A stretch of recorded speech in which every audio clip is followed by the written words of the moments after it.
নিজের মাকে বাঁচাতে গিয়ে ছেলে করলো নিজের হাতে নিজের পিতার খুন। ঘটনা লিফুঙ্গা থানা অন্তর্গত দমদমিয়া এলাকার। সূত্রের অনুযায়ী কালকে রাত্রে পিতাই নাকি মায়ের গায়ে হাত তুলতে আসছিল। এই দেখে ছেলে নিজের রাগ নিয়ন্ত্রণ করতে না পেরে নিজের পিতাকে খুব জোরে দুবার আঘাত করে এবং পিতার এতে প্রাণ চলে যায়। স্যার আমাদের মারতে গেছে বলে আমার পোলা যায় বাড়ি দিছে যে আমার বাড়ি আমার দেওয়ার সবাই বসে কিন্তু আমি থাকতাম পারলাম কিন্তু আমার পোলা বউ থাকতে তো স্যার আমি 3 মাসের ফেরুলে বাসা করতেছি আমি গিয়ে পোলা বউ সাইডে দেবো মানে ছেলে মারছে বাবারে? বাবা মারছে জন্য স্যার এমন তেমন মাথা মারছে না যাতে মরে যাবো গা। আমার দেওয়ার আমার বাসুরে আমার ছেলেরা বাড়িতে বাইরে দিছে কইছে এবারে জায়গা নাই তোরা বাড়িতে বাইরে। ঘটনাটা কবে হয়েছে? কালকে রাত্রে বলে স্যার। কালকে রাত্রে বেলা হয়েছে। মারছে কে মারছে?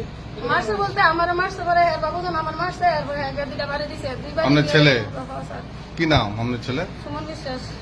এসব কাণ্ড দেখে মহিলার দেবর এবং ভাসুর মিলে ছেলে এবং মাকে বাড়ি থেকে বের করে দেয়।